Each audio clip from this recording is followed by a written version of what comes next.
असेल तर तुम्ही आपल्या वेबसाईटवरून बिटमार्क प्रोजेक्ट आपला इम्पोर्ट करून घ्यायचा। त्याला इम्पोर्ट केल्यानंतर त्याला या ठिकाणी ओपन करून घ्यायचं आहे। ओपन केल्यानंतर त्याचा काही इंटरफेस तुम्हाला अशा प्रकारे बघायला मिळेल, तुम्ही बघू शकता।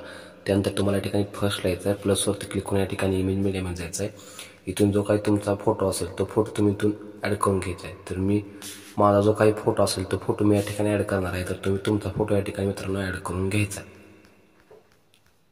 तर तुम्ही बघू शकता अशा प्रकारचा माझा फोटो आहे, त्याला लास्टपर्यंत मी खेचून घेतोय, लास्ट बेटपर्यंत तुम्ही बघू शकता।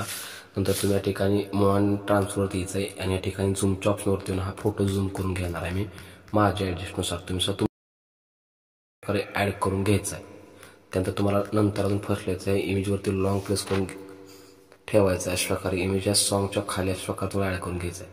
तर थोडं पुढे आल्यानंतर तुम्हाला या ठिकाणी 13 सेकंद बेटवरती यायचं आहे, इमेजवरती क्लिक करून या ठिकाणी त्याला कट द्यायचा आहे। पुन्हा अजून ही इमेज आपली अशी एकदम खाली सॉंगच्या ॲड करायची अशा प्रकारे तुम्ही बघू शकता। नंतर तुम्हाला फर्स्टला यायचं आहे, इमेज मीडियामध्ये जायचं आहे। तुम्हाला मटेरियलमध्ये एक मी टेक्स्ट पेज दिली असेल, तुम्ही ती टेक्स्ट पेज या ठिकाणी ॲड करून घ्यायची। तर मी आपली जी काही टेक्स्ट पेज असेल ती या ठिकाणी ॲड करून घ्यायचो मित्रांनो। अशा प्रकारे आपली टेक्स्ट पेज असेल, हिला ॲड केल्यानंतर त्याची लिंक लास्ट पण खेचून घ्यायची। तर मूव ट्रान्सफर होते त्याला अशा प्रकारे वरती ॲड करायचं, थोडंसं झूम करून घ्यायचं आहे। अशा प्रकारे आपली टेक्स्ट पेज या ठिकाणी ॲड होऊन जाईल, तुम्ही बघू शकता मित्रांनो। तिच्यावरती लॉंग प्रेस करायचं आणि या ठिकाणी तिला फक्त तुम्हाला सॉंगच्या वरती अशा प्रकारे ॲड करून घ्यायचं आहे। नंतर तुम्ही इथून बॅक यायचं आहे, आपला सेक इफेक्ट सुद्धा आपल्या वेबसाईटवर इम्पोर्ट करून घ्यायचा आहे। इम्पोर्ट केलं त्याला तुम्ही या ठिकाणी ओपन करून घ्यायचं आहे।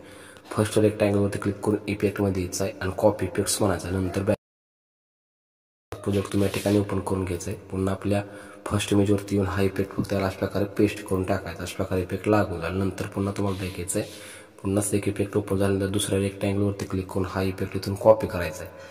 पुन्हा तुम्ही बॅक येऊन पुन्हा आपला बेटमार्क ओपन करायचा आहे। या ठिकाणी 13 सेकंदा बेटवरती आपण कट दिलेला मित्रांनो, त्या ठिकाणी येऊन फक्त हा इफेक्ट तुम्हाला या ठिकाणी अशा प्रकारे अप्लाय करायचा आहे। अशा प्रकारे घ्यायचं आहे, पुन्हा आपला सेक इफेक्ट ओपन करून घ्यायचा आहे।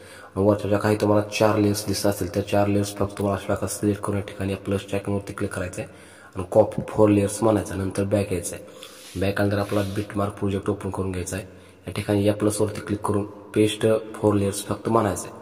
तर अशा प्रकारे आपला व्हिडिओ तुम्ही बघू शकता या ठिकाणी क्रिएट झालेला आहे। अशा प्रकारे तुम्ही बघू शकता एकदम HD क्वालिटीमध्ये तुम्हाला आपला व्हिडिओ दिसत असेल। याला डाउनलोड करण्यासाठी वरती फक्त शेअरच्या आयकॉनवरती क्लिक करायचं आणि खाली आपल्या गॅलरीमध्ये डाउन होणं सुरू होईल। चला तर मग भेटूया पुढच्या नवीन इंटरेस्टिंग व्हिडिओमध्ये, तोपर्यंत जय हिंद, जय महाराष्ट्र।